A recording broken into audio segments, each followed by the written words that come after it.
Today must have been a day to test my patience because ever since I stepped out of the door this morning till right now, every encounter that I've had with the public has just driven me crazy. What up? Happy Thursday. I hate Walmart. I used to defend Walmart, but I hate Walmart. And maybe it's not Walmart. Maybe it's the employees at Walmart. Maybe it's the constant frustration with the lack of community service.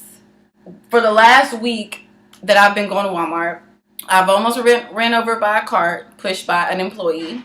I went to the fitting room and I was like, can I have a number? Oh, we don't do numbers. Right after I finished changing, right as I was pulling my hoodie down, somebody bust into my room. Yeah, if I had a number, it would have been on a doorknob and wouldn't nobody be walking in on me. What if I was naked? What if all my goodies was out? Then today, I went through self-checkout and I wanted to do like split payments between cash and debit card. And like, I didn't see the sign that said you couldn't do that, so that was on my fault. That was my fault. That was on my fault. That was my fault. That was on my part. What? That was wrong on my part. Oh, you can't do split payments. I was like, that's fine. Can you ring me up? She didn't want to ring me up. She canceled everything. My money spit back out. She's like, well, let's try it again. I put the $5 back in there. She was about to push the pay with card, but I said, no, don't push that, because if you push that, it's going to charge fully on the card. No, it's not. I work over here all the time. So she pushed the button. It printed the receipt. And sure enough, it said debit 10, $6.17. And I looked at her and I was like, didn't I tell you not to push that button? Didn't I tell you it was going to charge full on my debit card? Oh, I'm so sorry. Like, wait a minute. I need my $5 back. So she's like, oh, I have to get a manager. I'll wait. Maybe I go to Walmart too much. Maybe I shouldn't go every other day. Walmart is like a high-end flea market. I love flea markets. I love malls. And it's like right in the middle, right up my alley. If you have any type of person, family member that is incarcerated, stop picketing with free Pooh Bear, free Jelly Bean. Stop wearing a t-shirt. Stop wearing a hat. If Jelly Bean wanted to rob the bank, that's Jelly Bean's fault. Jelly Bean has to do time. You know you doing what you're doing, and you know it's a crime, and you know that when you get caught, you will do time. You have to understand that you telling the court justice system and you telling the judge to free my whoever, it's not going to work. They need to sit in there and do their time. Think about what happened. Think of a better way to do it next time.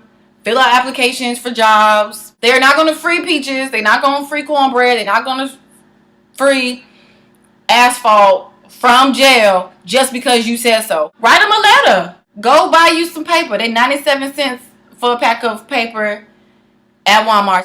The very bottom shelf on the school supply aisle. Go get your book of stamps. Those are expensive. We have to stop feeling hopeless. I have my days where I'm just like, ugh. I'm so over the pressure I feel. I'm so over this stress. I'm so over feeling so inadequate. I'm so over feeling so insecure. Just remember who you are. Remember that you were made uniquely and beautifully. Remember that somebody does love you. You are thought of. And you aren't alone. And even if you feel like you're alone, maybe this is that season for you to be by yourself. For you to kind of grow. To get to know who you are. Like, there's days where I have to catch myself and I'm like, no. Let me get back into a more positive mindset. Let me keep stepping forward. Stay encouraged. Get you some sticky notes and write you some encouraging stuff and stick all over the wall. I'm cute. I'm fly. I'm strong. I'm confident. I'm beautiful. I'm handsome. I'm whatever. Sometimes we depend on other people to be those to be that foundation and those building blocks and those rocks that we stand on. You have to be your initial one to build yourself up. You have to be the one to say, you know what, I'm cool. I like who I am. I like me. I am going to make it. I am going to succeed. Whether it's not for you, it's not for you, but for me. You might be having people coming at you with negativity and all this stuff. Oh, well, let that be the fuel to your fire to burn bright. Let that be the electricity to the light in your lighthouse. Let that be the push you need. Turn all that stuff into something positive for you. Life is beautiful. Grab it by the collar and kiss it. Step outside for a second, take a breather. Go outside and pick you some daisies. Go outside and pick you some flowers. Look at my flowers. They starting to wilt now. I've been trying to change the water, but it's dirty today. I'm gonna keep these flowers until they get crispy, like that flower off Beauty and the Beast when it was just leaf by leaf. I'm gonna have this thing until it fall apart. I love it. Don't look at the weak ones. Look at the strong ones. And you know what I was just thinking about now that I'm looking at this? Picture yourself as a vase of flowers. You control the way your flower blooms. You control your growth. Change your water out. Whether your water is your habits, or maybe you need to pick up some new hobbies, or maybe you need to find better friends. Snip your leaves or whatever. What is it? I don't have a green thumb. Every once in a while, stop and take a look at who you are. Well, see what's all going on. See if there's any weeds or any thorns you need to chop or carve off. Take some time to smell your roses. Just admire your own beauty and who you are. No bouquet of flowers is the same. When you out in public or when you at home and you walk by the mirror, be like, oh, who is that sexy beast right there? Jump back, kiss yourself. Love who you are. If one day you want to be a pirate, be a pirate.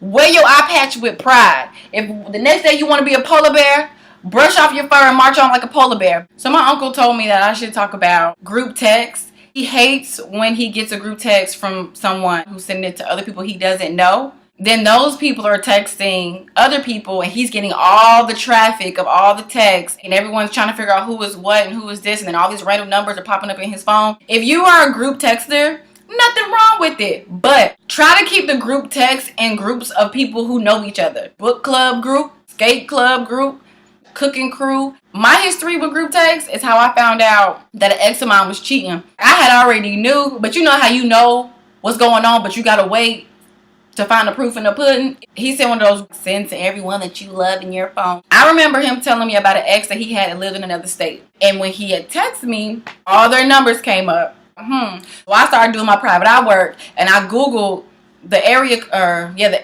zip code, the area code for the phone number. And it came up as the state of the girl he was talking about. So I got petty and I was like, I'm finna ask, who is this? One of the numbers texted me back and was like, who is this?